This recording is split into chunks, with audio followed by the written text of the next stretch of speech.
I'd like to call to order the City of Urbana Committee of the Whole meeting for Monday, June 2nd. Could we have a roll call, please? Councilmember Wu? Here. Councilmember Evans? Here. Councilmember Hersey? Here. Councilmember Colasetti? Here. Councilmember Bishop? Here. Councilmember Wilkin? Here. Councilmember Quisenberry? Here. Mayor Williams? Here. All right, we don't appear to have any minutes to approve for this meeting, and I'm not aware of any additions that we want to make to the agenda at this point. So we are at the point for presentations and public input. Would any member of the public wish to speak to the City Council?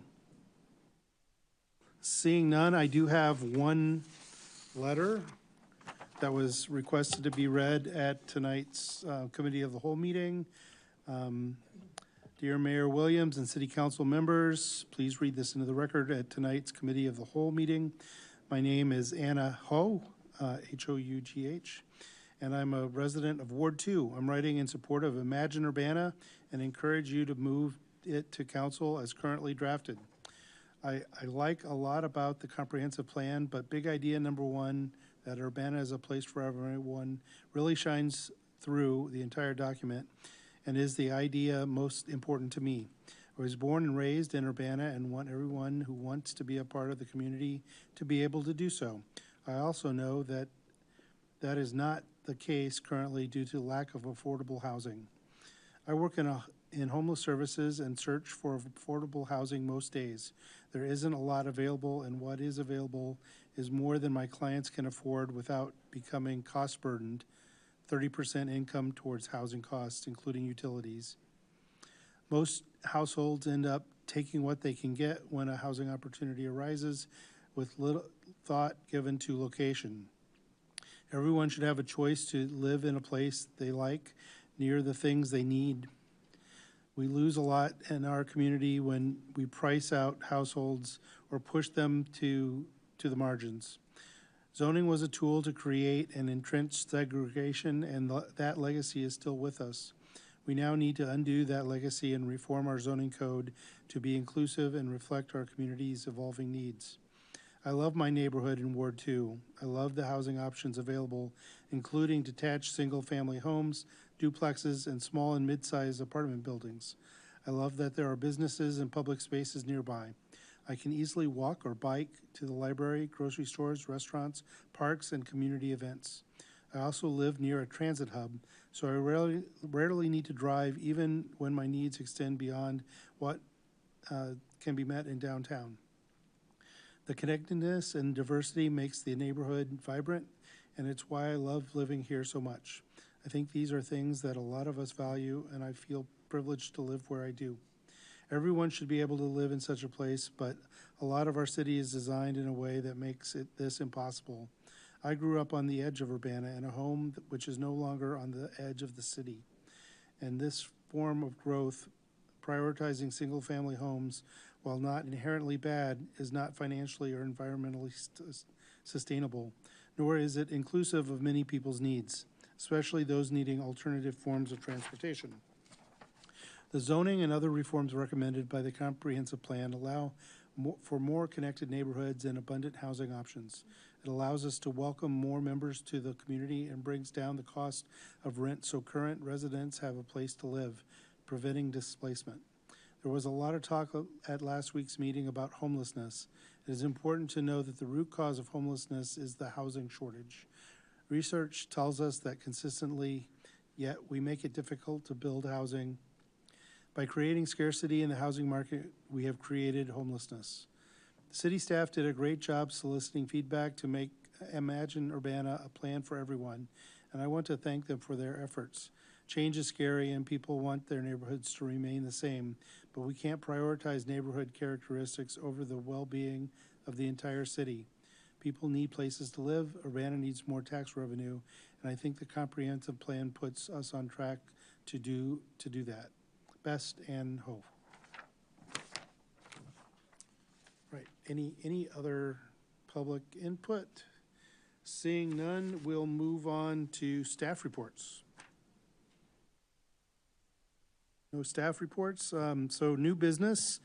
First item up for discussion is resolution number 2025-06-036R, resolution approving the City of Urbana and Urbana Home Consortium consolidated plan for fiscal years 2025 through 2029 and annual action plan for fiscal year 2025 through 2026.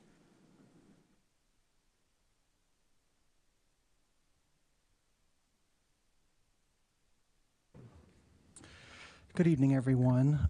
So the next two items on the agenda are separate but related, so we will be discussing them together, and then we'll be happy to answer any questions that you have separately. Before you tonight is our consolidated plan for 2025 through 2029 and annual action plan for this upcoming fiscal year of 2025 through 2026. We did provide a presentation back in March during our public comment period, going a little bit more in depth into the consolidated plan and the annual action plan. And so tonight we'll be talking about the resources that we have available and what our plan is for the upcoming year. So just to recap a little bit, the consolidated plan identifies the needs, goals, and strategies related to affordable housing and community development needs in Urbana and in our community, and how funds from the U.S. Department of Housing and Urban Development will be utilized to meet these needs over a 5-year planning framework. So this document is really our strategic plan and also our budget for the next 5 years. I think Elizabeth did a good job earlier of highlighting the uncertainty that we will be facing over the next several years, and so we'll just keep that in mind as we present on this tonight. So as an entitlement grantee, the City of Urbana receives allocations of CDBG and home funding every year from HUD. The completion of this 5-year plan and of our 1-year action plan are statutory requirements for this funding. We will be submitting this plan to HUD for approval. But more importantly, this planning process is essential for us as it helps us identify community needs and allows us to outline the strategies that we will be undertaking to meet these needs and to match those needs to resources that are available. So again, just to provide a little bit of context of how this document is structured. So again, the consolidated plan, it's that kind of longer-term 5-year strategic plan, and it's broken down into 1-year annual action plans during that 5-year period. Our 5-year consolidated plan contains the first year action plan. So that's why it's kind of those two documents combined into one. And then the subsequent 4 years, we will be bringing annual action plans each year in that planning cycle. So what you have in front of you tonight is that kind of longer term 5-year plan, and then the first year implementation plan. So Nick will talk a little bit about how we came to the strategies and the activities and projects that are contained in the plan. Yep, thank you, Braden. Good evening, Council. So we looked at a lot of things to inform the plan. A lot of this is going to be reflected in the needs assessment and market analysis components of the plan, which we, again, talked about in a bit more detail in our March presentation, but just to run through a few of the things we looked at. Numbers-wise, we were looking at things like the census and American Community Survey. HUD also puts out a report regularly called the Comprehensive Housing and Affordability Study. That's a very useful tool. And we also looked at more locally generated data through organizations like the Housing Authority, the Continuum of Service Providers to the Homeless, and so on. Those quantitative sources, there's a lot to glean from there, but we also wanted to supplement that with more qualitative insights from folks on the ground. So we did a lot of outreach through engagement events. We distributed a needs survey throughout the community and sent out mailings to our entire target area to solicit participation in that survey, and received just under 200 responses to that. So we got some great insights there, and those are reflected in the plan. Then we also did sit-down consultations with nearly a dozen service providers in the community. Thank you. So here's kind of the meat of what we'll be presenting tonight are the resources that we will be receiving from HUD to fund these important projects and programs. Now, I want to distinguish between this next year of funding, which we have been notified that we will be receiving, and you see the allocation amounts listed here. So we did receive notice from HUD. We will be receiving funding for this upcoming year. So for the Community Development Block Grant, we will be receiving $392,195. We anticipate having about $200,000 in program income. And then you also see our prior year rollover balances, and then you see the total available in FY26 is just over $1 million. And then the projected amount that we'll have over that 5-year period, which again is a projection and is subject to change depending on what happens at the federal level. For the Home Investment Partnership Program, we were notified that we will be receiving $633,154. And then you see we have a sizable prior year rollover of $2.9 million. Available as well. And then Home ARP, that was a special allocation of funding, a one-time allocation of funding through the American Rescue Plan that we received. We have a balance of just over $1.7 million, which we will be able to use up through 2030. So that is funding we will be continuing to utilize in our community to benefit low-income housing and community development needs. So the way the plan is structured is, again, thinking of it as a strategic plan for housing needs and community and economic development needs.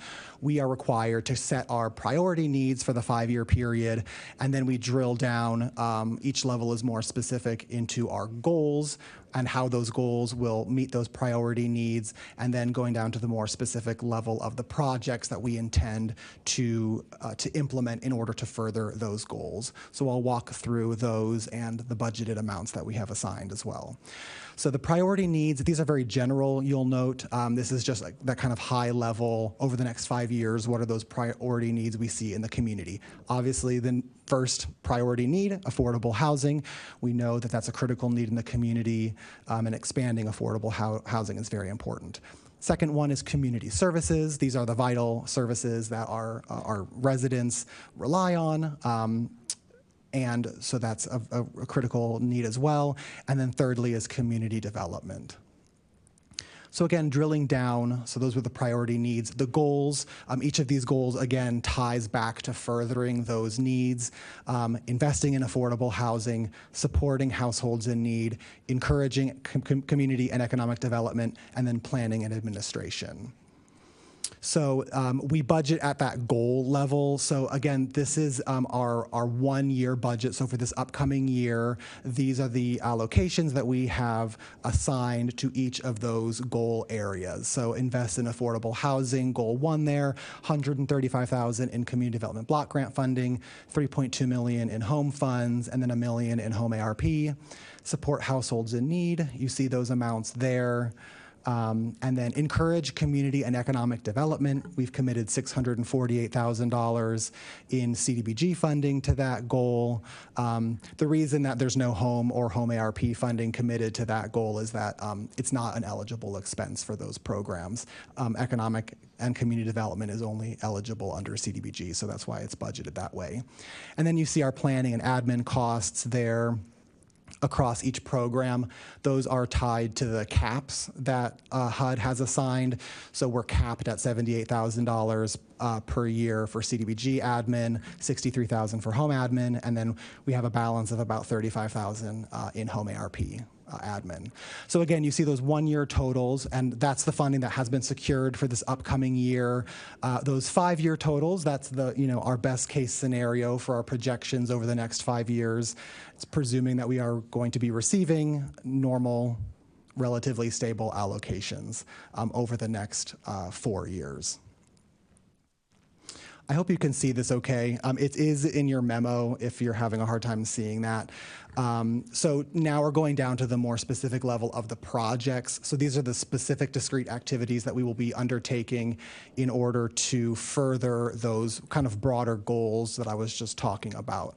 So they're broken down. Goal 1, planning and admin, that's relatively straightforward. Goal 2, neighborhood stabilization. We have our property acquisition and demolition program, which we have about $100,000 set aside. Code enforcement in targeted areas, $35,000. Under housing and support services, $58,000 set aside as our public service amount, and that amount is capped by HUD as well. Our housing rehabilitation program for low-income homeowners is $130,000, and then housing program delivery, which pays the staff time to administer our housing rehab program, is just over $43,000. And then under neighborhood revitalization, you'll see public infrastructure. So that $298,000 that will go to support and supplement the EQL program for infrastructure in targeted low-income neighborhoods. Public facilities, $250,000 set aside to improve public facilities that are used by low-income Urbana residents, and then we have $100,000 set aside for economic development activities. So that's the breakdown of our CDBG projects for this upcoming year. Home projects have it broken down similarly. We have the planning and admin amount there. Community Housing Development Organization, we have $150,000 set aside to support the development of affordable housing. That funding will go to support those CHODOs, Habitat for Humanity, First Followers, in the work that they do. And then we also have a set aside in capacity building support for our CHODOs.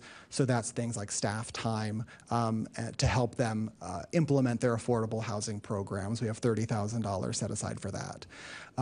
Tenant-based rental assistance, which is also funded through the HOME program. We've set aside $300,000 in this upcoming year to support TBRA contracts. And just a note on that, we've doubled our commitment to TBRA in this upcoming year. And again, that just reflects the increased need for rental assistance in our community. Just over 1.7 million of our home allocation is set aside for Champaign. We're in a consortium with Champaign, so they get a portion of the home funds, and then and it's based on percentage based on population. Urbana's set aside amount is 1.2 million for affordable housing development projects. So you see that total, that's for the upcoming year of home projects. Home ARP, again, this is that one-time allocation of 1.7 million, just over 1.7 million. This is budgeted as follows: $1 million for affordable housing development, just over $631,000 for supportive service contracts, and then we have $100,000 set aside for nonprofit capacity building and operating. And then the one thing I'll mention, just as a reminder, Home ARP was designed specifically to target individuals who are homeless or at risk of homelessness. So it's a little bit different from Home or CDBG, which are based on your income, and if you're income eligible. Home ARP is specifically to be targeted for those who are homeless or at risk of homelessness. So it's a little bit more of a targeted program. Okay, so that's our very quick presentation on the consolidated plan and our annual action plan. So the reason we have this is it's related to our 5-year plan. It's an update to our housing program manual. We do this update every 5 years along with our consolidated plan as our housing programs are funded through the CDBG program. So we're updating this for that same 5-year period to coincide with the consolidated plan, and I'll pass it over to Nick to talk a little bit more about the updates that we made from our prior 5-year housing program manual. Yep, so as Braden said, this is something that we update with each consolidated plan period just to make sure that this manual that we use kind of in the day-to-day administration of these programs on the staff side is encompassing the activities that we've identified in the consolidated plan, and is also reflecting any updates to HUD policy since the last time the manual was updated. So just as a few examples, in 2024, a rule went into effect requiring radon testing and potentially mitigation for any project receiving housing assistance through HUD. So we just added some areas in the manual where we're specifying how that's incorporated into the workflow. And then a few other areas just added clarity in some circumstances that we've had come up in the program from time to time, such as potential for cost sharing when estimates for projects come in over the program maximum, and specifying how we can handle circumstances like that. So really just an opportunity to dust the manual off and tighten the screws to make sure it's going to carry us through the next consolidated plan period efficiently. So we'll be happy to take any questions. Again, I know that was a lot of information. Just a note on kind of timing. Our consolidated plan is due to HUD July 12th, so we will be submitting it to HUD.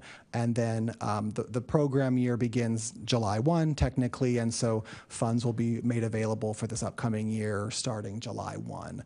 But we'll be happy to take any questions that you have. All right, any questions? Mary Alice? Hey, well, thank you. Thank you for also printing this off very last minute. I look forward to digging in a little bit here. I had some immediate questions, specifically because we've recently had several apartment buildings that were condemned. So I was wondering if you could speak a bit to the code enforcement that you've listed here. Yeah, so the code enforcement goes to supplement building safety staff time for doing code enforcement in those CD target areas. So those targeted areas, just as a reminder, are census blocks in Urbana that are 51% or more considered to be low income. So any time that building safety staff spend doing code enforcement in those areas, they can bill to CDBG to help supplement their salaries. So that's what that goes for.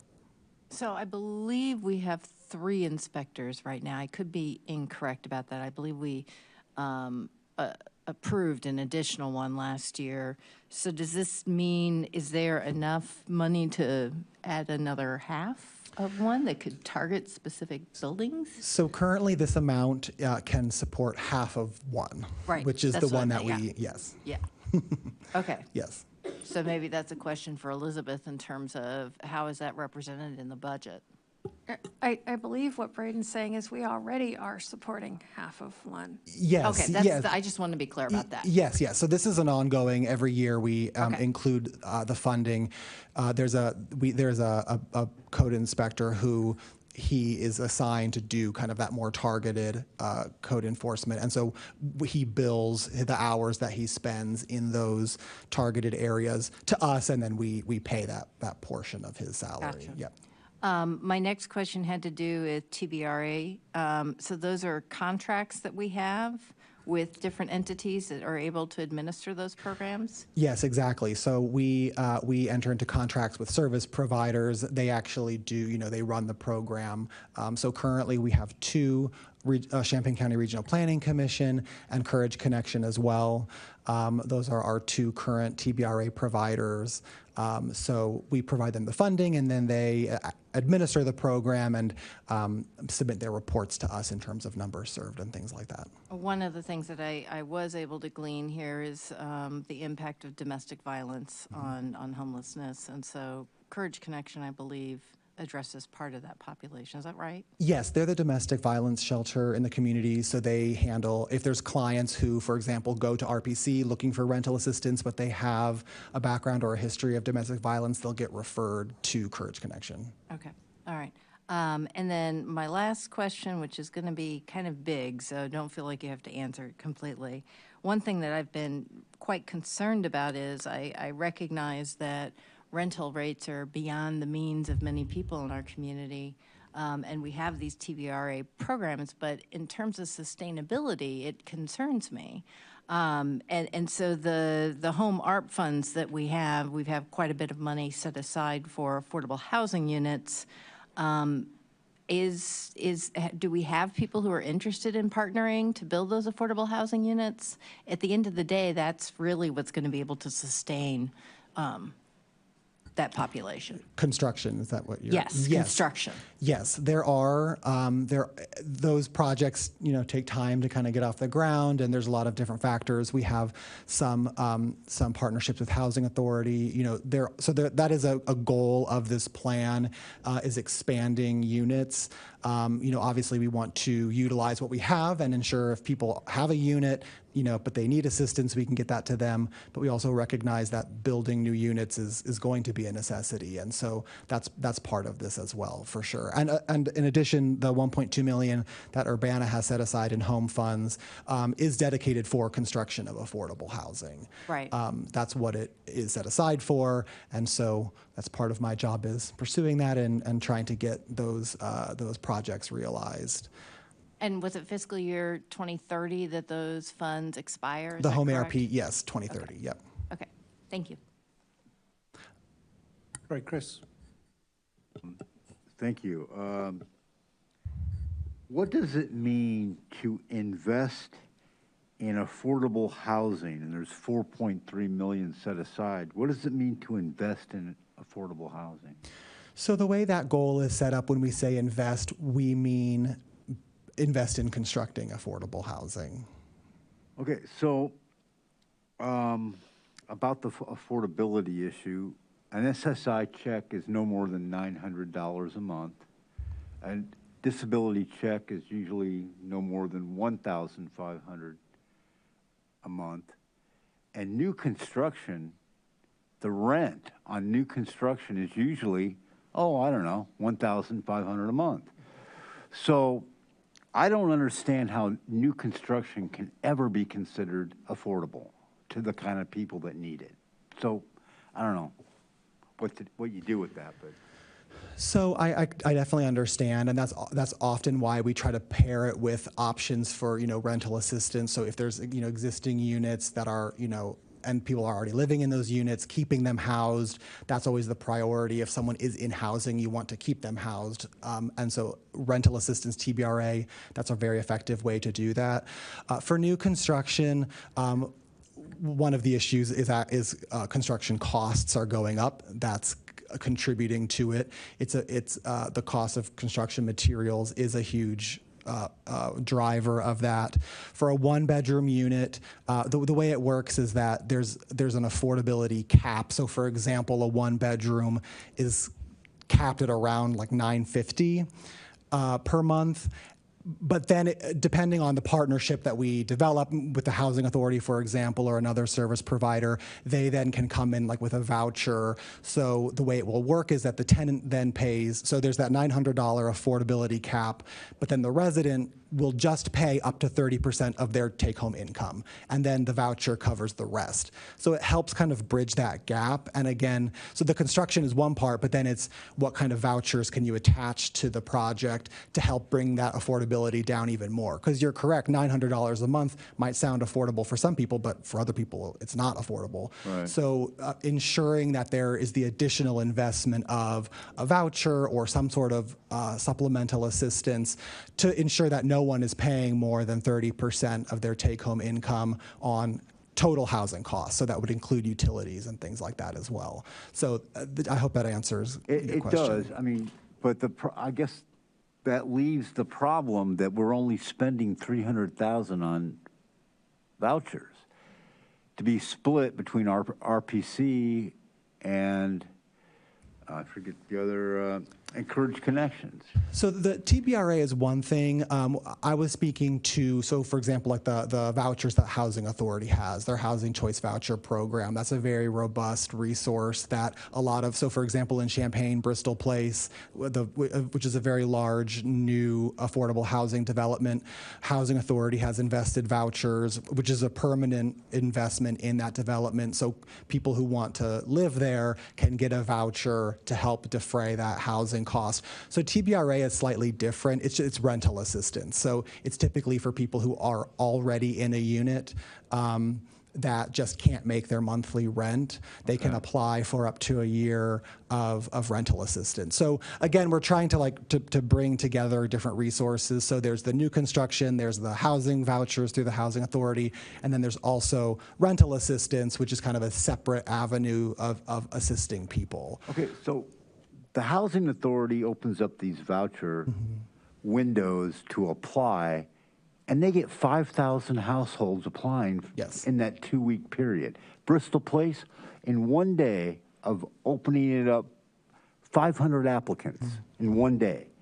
So I guess I just don't know if we're providing much capacity here. I mean, I'm not blaming you, and I'm not, Yeah. but we've got a huge need. Yes. And I just don't see the numbers addressing it very much. I mean, I'm not, Yeah, I completely agree, and I think the one thing I would say is that kind of gets back to the importance of continuing to build, because one of the reasons that Housing Authority has those wait lists is because there just aren't enough units. So if you're able to, so oftentimes there is money for a voucher, there's just not a unit for the client to use it on.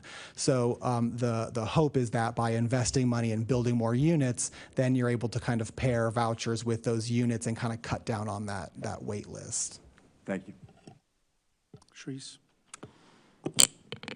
A segue into what you were just saying about not enough units, because my question is, I have seen signs where there are already certain apartments or buildings or whatever that seem to be warehousing units, meaning that they have leases, and it'll say, lease your apartment for fall.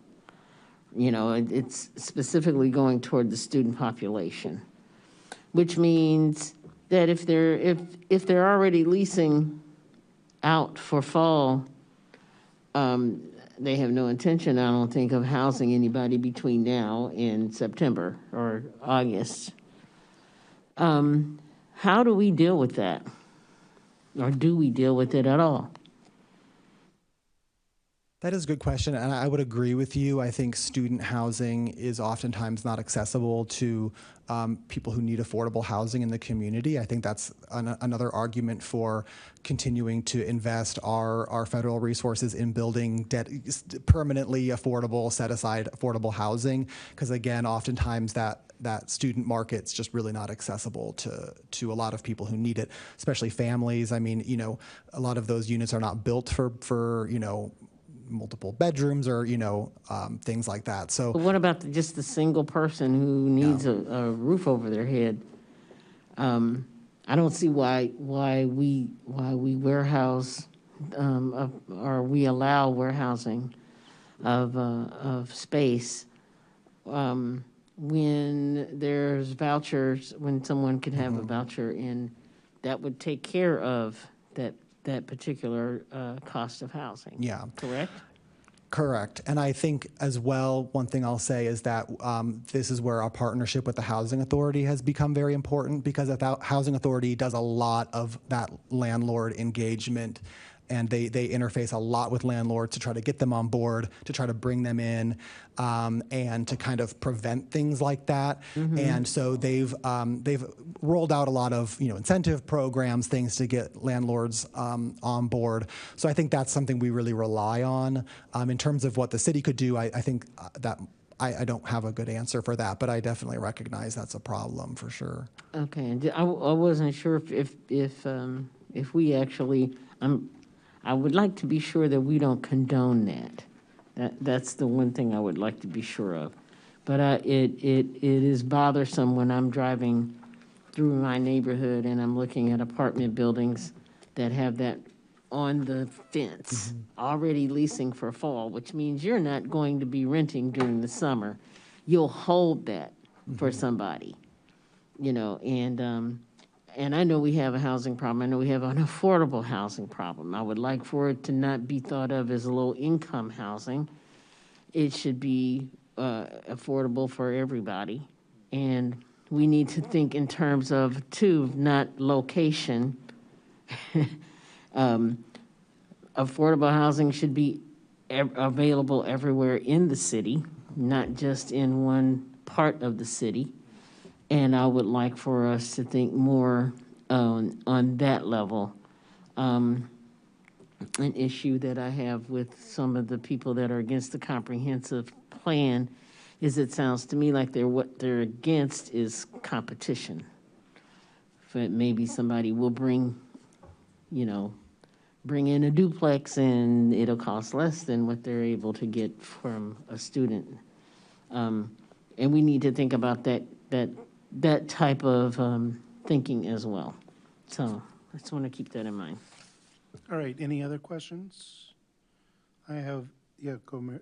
I have one more question. I can't find the page, but there's conversation about adequacy of housing in this document and the lack of appropriate kitchens.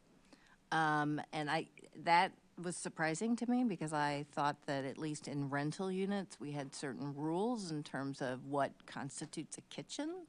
So is there any way to understand a little bit more what that means? And is there anything we can do at the city level to ensure that that's more workable? I can speak to that. Sure. So that's a statistic that HUD tracks their comprehensive housing and affordability study. One of the housing problems that they tracked is substandard housing, and then the subcategory of that is lacks sufficient plumbing or kitchen facilities.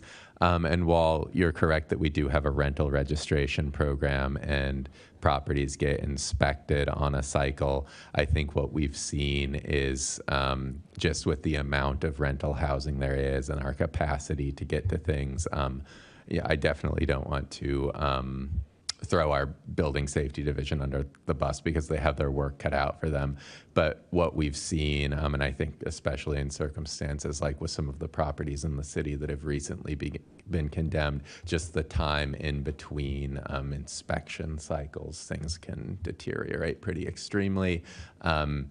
And this is particularly a problem with some of these households at the lowest income levels or households who might have been receiving a voucher or some other form of rental assistance, where it can be so hard to find a landlord who's willing to accept that form of payment, even though legally everybody should be accepting that form of payment. But what we've also seen is that evictions and credit history can kind of serve as a proxy for that.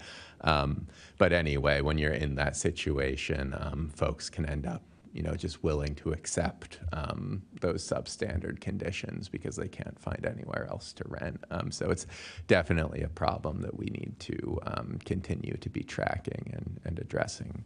But that's just a little more context there. All right, thank you. All right, I just have one quick question. The ARPA home amount, which is sitting there, has there been any concern about that being clawed back? Yes. Just to provide context, we do have some active contracts that we're paying out of that. So it's not just sitting there in that sense. We have several social service contracts with home service providers that we're currently paying out. But yes, that is a concern. I haven't heard anything coming down the pipeline that might happen, but I think given the environment that we're in, we should certainly plan for it. And I think in the coming months, I think the best strategy for us will be to ensure to get things under contract as quickly as possible, so that in the event that they do try to claw back money, it might be harder for them to do that. But yes, getting it spent as quickly as possible, I think, is very important. All right, thank you. We have a motion? Chandra?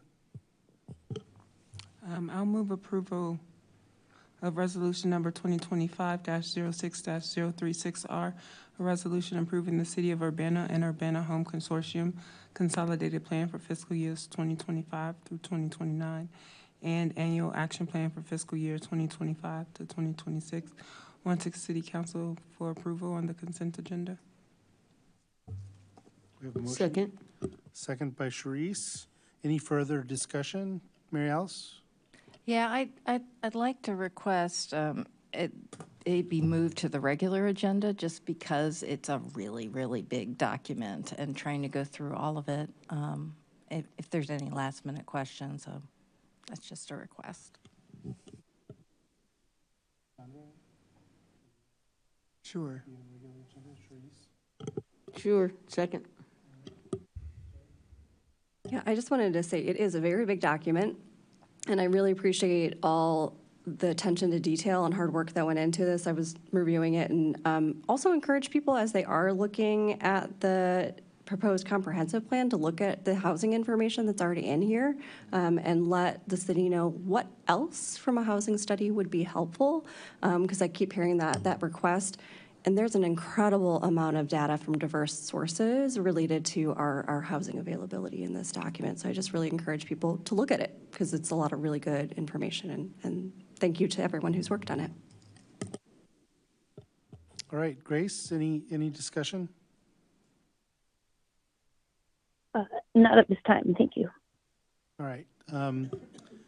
This is a resolution, and this is not final action, so I request a voice vote on this. All those in favor say aye. Aye. Aye. Any opposed, say nay. That passes unanimously. Thank you. And we're moving on next to resolution number 2025-06-037R, resolution approving the housing program manual for program years 2025 through 2029. So we did discuss this briefly, but we're happy to take any questions that you might have about this. Any questions, Grace? No, thank you. All right. Could I have a motion? I move, sorry, James. Yes, Sharice. All right. I'd like to move resolution number 2025-06-037R, resolution approving the housing program manual for program years 2025 through 2029 to the regular agenda for approval. Second. All right, seconded by Mary Alice. Any further discussion? Seeing no further discussion, all those in favor say aye. Aye. Any opposed? Grace, did you want to vote? Any opposed, say nay. I'm going to call that unanimous, and it's passed. Thank you, guys. Next, resolution number 2025-06-038R, resolution approving an intergovernmental agreement by and among the Champaign County Treasurer, the City of Urbana, and other local taxing bodies affected by the Presence Property Tax Exemption Case 15-L-75. And who is presenting on this? That would be me. I don't have PowerPoint, but I'll just kind of walk through the basics with you all and then take questions. So, as you're all aware, back in 2015, Presence Hospitals filed a lawsuit in the local circuit court seeking charitable property tax exemptions and property tax refunds from the county treasurer, and in so doing from all of the affected taxing bodies that those parcels were located within. That's sort of the broader backdrop. And so over the course of time, throughout this litigation, there have been a lot of twists and turns, but ultimately, most recently, all the taxing districts have worked together and negotiated a settlement agreement with Presence, which is the sort of the underlying reason for this intergovernmental agreement.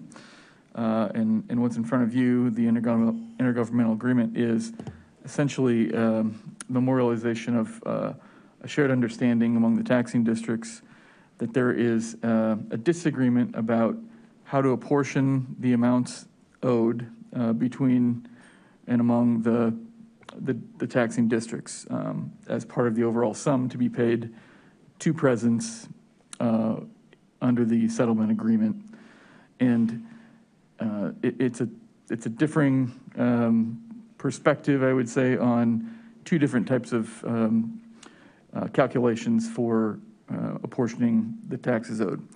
And so through this IGA, the taxing districts have essentially formally proposed to defer the question of how to hash this out, how to arrive at who should owe what, until the amount that is owed to Presence under the underlying settlement agreement is resolved. So work together, settle the thing, get that formalized, and then we essentially under this IGA agreed to spend 3 months negotiating in good faith to arrive at some sort of mutual agreement. The IGA also contemplates what would happen if we're not able to arrive at agreement, what the parties' rights would be to seek judicial ruling on the appropriate methodology for apportioning the amounts owed. This does affect the city of Urbana somewhat significantly, as you'll note in the memo and in the IGA. There's an addendum to the IGA that shows the amounts owed by the parties respectively. Depending on the methodology applied, Urbana's amount owed could differ about $265,000 difference between the two methodologies. So it does make a big difference to Urbana. We have a pretty strong opinion about which methodology is correct, not just because it results in us paying less, but we think it's the most consistent with the manner in which the TIF revenues that are described in the memo were refunded back in 2014. That said, there's good faith disagreement among the parties, and so this IGA would essentially defer negotiation of that until we settle the present lawsuit. So I'll take questions. Mary Alice. So, okay, there's a lump sum. Let's just say there's $1 million owed at presence. And so basically there's a disagreement on what the city of Urbana, what the county, who pays what out of the $1 million. Is that correct? That's right. Okay. So this in essence says we agree that we owe all the taxing bodies together. Oh, I'm just throwing $1 million as an example there. And we'll discuss amongst ourselves how we're going to divide that up. Is that fair? That's right. Yeah, there's no disagreement as to the overall amount owed to presence. That's static, that's agreed to. And so all this does is say, yes, we agree that the overall amount is X, and we just don't know who's paying all of X. Yeah, and it's I would say a matter of sort of degree. There's not like massive differences in the amounts, but they're, smaller incremental percentages on those amounts that the respective districts are in disagreement about. Okay, thank you. Mm-hmm. Any other questions? I have one. Yes, Grace. Thank you. I was wondering if you could explain a little bit more briefly about how a potential TIF district comes into play here.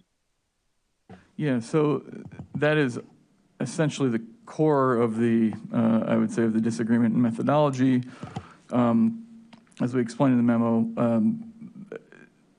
most of the affected parcels that are subject to this lawsuit that Presence, claimed a tax exemption should apply to, and they should have taxes refunded for, were during the effective period of time covered under the lawsuit were, most of them were in a TIF district.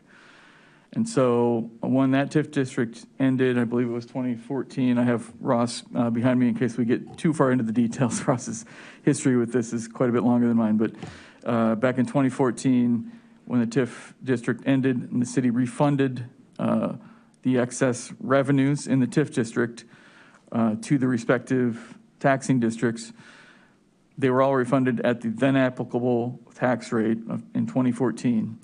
And that was applied to determine how much was refunded to each respective district. The differing methodology essentially says we should calculate this based upon what the tax rates were when the taxes were incurred in each respective year covered under the agreement. So I don't want to misstate, but I think it's something from around 2008 or so, 2007 or 2008? 2003.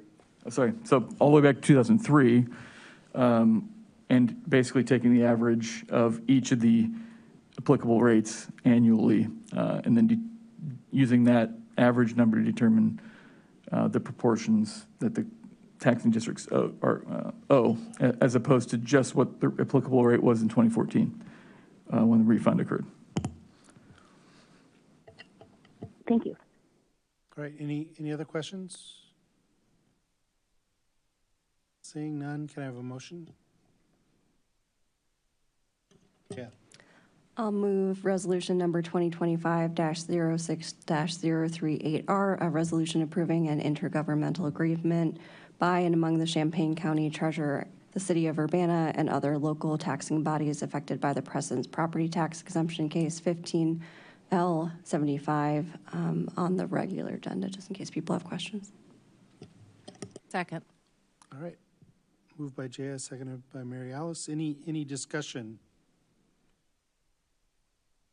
Grace, any comments? No, thank you. All right. Seeing no discussion in the room, all those in favor say aye. Aye. Aye. Any opposed say nay. That passes unanimously. Last item on new business, and we have about 8 minutes till our clock runs out, is ordinance number 2025-05-018, an ordinance authorizing the lease of certain real estate, PIN numbers 25-15-29-400-023 and 25-15-29-400-024, located in Champaign County, Illinois, to Prairie Ag Concepts, doing business as Prairie Fruits Farm and Creamery. I will make this as quick as possible. For 5 years now, Prairie Fruits Farm has leased these parcels from the city. At the end of the 5 years, the city issued a request for proposals to see whether, who might be interested in leasing that property. And the only proposal the city received was from Prairie Fruits Farm. So we are recommending that we enter into a new lease with Prairie Fruit. That's hard to say. Prairie Fruits Farm. All right, any questions? Yes, Mary Alice? It's not anything that you're going to know off the top of your head, Elizabeth, but there's a lot of items within their proposal that says that they'll increase the number of visitors, et cetera, et cetera. It'd be good to know what their baseline is, like how many people actually come, because I can't find it anywhere. So you don't have to answer it now. I can ask somebody to look into it. Okay, thank you. All right, other questions? Grace? No, thank you. Clerk? I just want to point out, and apologies that I didn't bring this up earlier, the 5 is actually supposed to be a 6 in the ordinance number because this is appearing before you in the month of June. So when we make any motion on this, please state that it's 2025-06-018, and again, sorry. Okay, so if someone wants to make a motion, Mary Alice? I'll make a motion. I'll move to the next city council ordinance number 2025-06-018, an ordinance authorizing the lease of certain real estate for PIN numbers 25-15-29-400-023 and 25-15-29-400-024, located in Champaign County, Illinois, to Prairie Agricultural Concepts, doing business as Prairie Fruits Farm and Creamery, for approval. Second. Okay, moved by Mary Alice and seconded by Jaya. Any discussion? Grace, any discussion?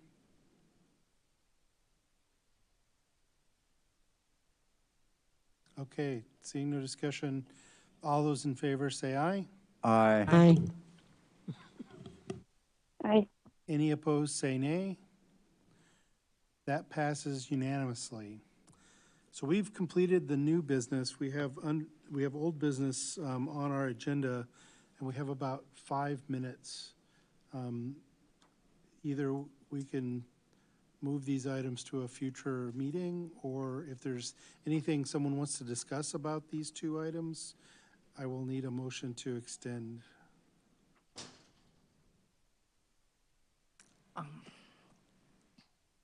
Mary Alice.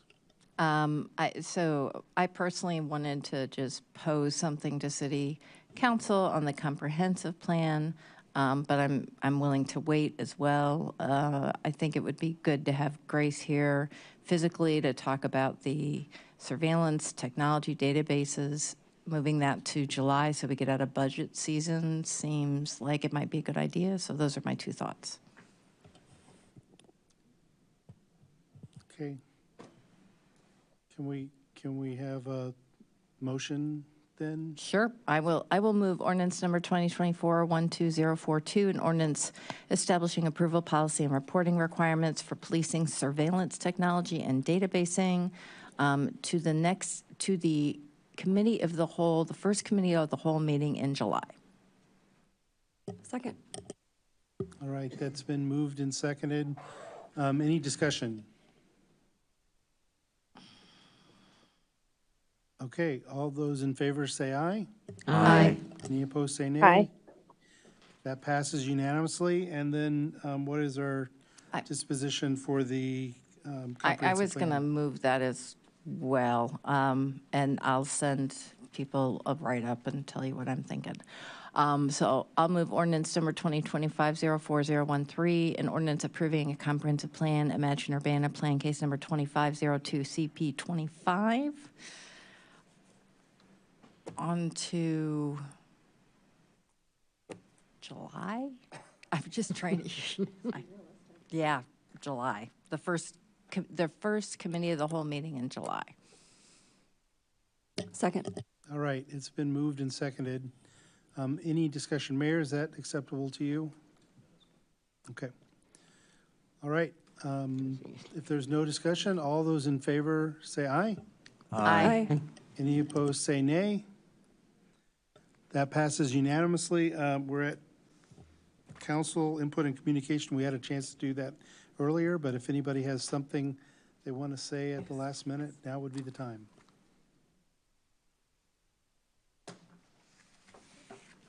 All right. Since no one's saying anything, No, I was thinking, but no, that's okay. we are adjourned.